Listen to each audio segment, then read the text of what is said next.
अब यहाँ पे हम किस तरीके से बात कर रहे हैं, वी वर टॉकिंग अबाउट कि कैसे जो वॉयलेंस है उसको रिमूव करके या वॉयलेंस के साथ क्या पीस हो सकता है, टॉपिक ये था। लेकिन फिर बहुत सारे हमने इसके एस्पेक्ट देखे, हमने गांधी जी का एस्पेक्ट देखा।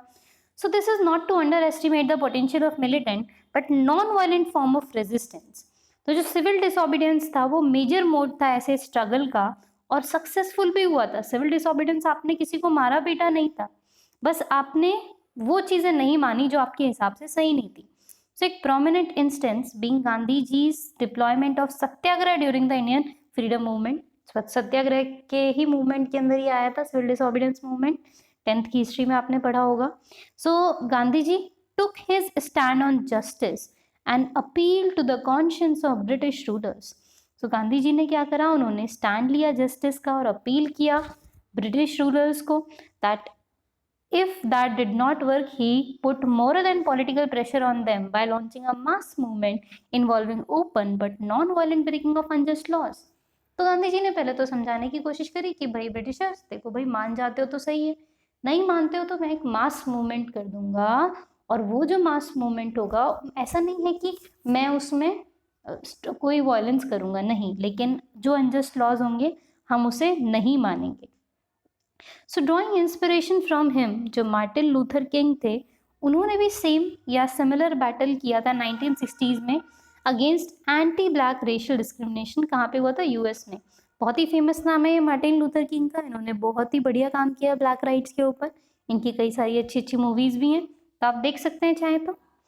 Now comes the topic peace and the state. Peace मतलब शांति, स्टेट मतलब कंट्री का रूल, गवर्नमेंट, ये सब चीज़ें क्या हो जाती है? स्टेट हो जाती है। So it is often argued कि जो डिवीजन ऑफ वर्ल्ड होता है into separate sovereign state is an impediment of pursuit of peace. So as each state sees itself as an independent and supreme entity, it tends to protect its own perceived self-interest, while the pursuit of peace requires that we are ourselves as a part of larger humanity. तो simple बोल रहे हैं कि इतनी सारी चीज़ें, इतने सारे कंट्रीज़ में हमने ये सब चीज़ें ब्रेक कर दी। अब हर कंट्री अपने आप को महान मान रही है, अपने आप को बचाने के लिए वो आर्मी, नेवी, ये सब का सहारा ले रही है। बट इन ऑल अगर आप देखो तो हम सब एक जैसे हैं, ओवरऑल हम एक ही ह्यूमैनिटी का पार्ट हैं। So we are a larger humanity. So states tend to make distinctions between the people to pursue the interest of citizen. They are willing to inflict injury upon others. तो कह रहे हैं कि एक देश के लोग, एक एरिया के लोग दूसरों को नुकसान पहुंचाने में भी नहीं कतरा रहे हैं। उन्हें लग रहा है कि अगर किसी का नुकसान होकर उनका फायदा हो जाएगा तो they are very much okay with it, वो नहीं मान रहे हैं इस चीज का बुरा। तो ये चीज कितनी ज्यादा दयनीय है। तो besides in today's world each state has consolidated instrument of कोएशन and force. और आज के समय हर स्टेट कोएशन यानी कि फोर्सफुल मेजर्स ले रहा है कोई भी काम करने के। While the state was expected to use its force, its army या police to protect the citizen, but वो जो सारी चीज़ें हैं सिटीजन को प्रोटेक्ट करने के साथ साथ और किसी को तकलीफ भी तो दे रही है।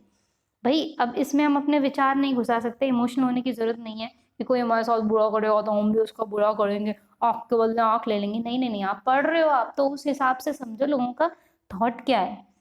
So this is most clearly evident in authoritarian regimes and military dictatorship like one currently ruling Myanmar.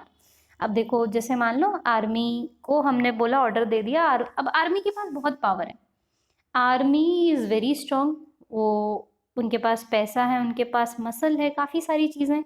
तो कई कंट्रीज़ में ऐसा होता है कि आर्मी रूल करने लग जाती है, मिलिट्री रूल आ जाता है। कई बार हमने पाकिस्तान में देखा, म्यांमार में देखा कि आर्मी खुद ही को डिक्टेटर घोषित कर देती है। So the long term solution of such problem is making the state more accountable through meaningful democratization. So इससे बचने का एक ही तरीका है कि सिस्टम अच्छा करें, एडमिनिस्ट्रेटिव सिस्टम अच्छा करें, चीज़ें अच्छी करें। तो ये है। सो एक ये दे रखा है कि अ poignant dilemma arises from the tendency of many states to use violent means for achieving their objective. अब एक ना बहुत अजीब सा डिलेमा है। डिलेमा क्या है कि लोगों को इंटरनेशनली अपनी इमेज अच्छी बनानी है, इंटरनेशनली बेटर होना है, तो कई कंट्रीज, कई स्टेट्स कंफ्यूजन में हैं अब स्टेट्स का मतलब ये नहीं कि सिर्फ यूपी और महाराष्ट्र टाइप्स, स्टेट्स का मतलब यहाँ पूरी पूरी कंट्री है।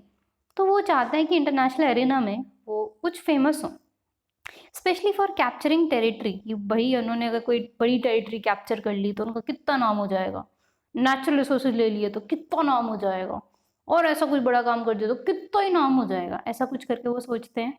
कोई सेंस है इस बात का? इन्हें बहुत लगता है। सो इन्हें ये सब इस तरीके से लगता है। So resulting contention can escalate into full scale war. But इन सब चीज़ों से आप ये देखिए फुल स्केल वॉर भी तो हो सकता है। सो 1990 में when Iraq invaded a small oil-rich neighbor Kuwait, it justified the war by asserting that Kuwait territory has been an Iraqi province, arbitrarily cut off by imperialism and by accusing Kuwait of slant drilling into Iraq's oil supplies. तो 1990s में जो airlift movie जिस पे based थी ना, कि Kuwait में आप ये देखो ये लोग जो हैं इराक के लोग घुस जाते हैं और ये बोलते हैं कि कुवैत तो हमारा ही था, ये तो ज़बरदस्ती कुछ लोगों ने ऐसे कब्जा कर लिया था, जो कुवैत के बड़े बड़े तेल के कुएं हैं वो तो हमारे हैं। अब this invasion was eventually repulsed by US-led military coalition. Conflict of this kind is an ever-presented possibility in global system. So बाद में खैर यूएस की आर्मी वगैरह एंटर हो गई थी, बहुत सारे अजीब अजीब से फैसले आए थे, वो हमारे लिए उतना इम्पोर्टेंट नहीं है। हमारे लिए इम्पोर्टेंट ये है समझना कि ऐसी सिचुएशन ज़रूरी नहीं है कि आगे नहीं आएगी, आ सकती है, अब भी आती है।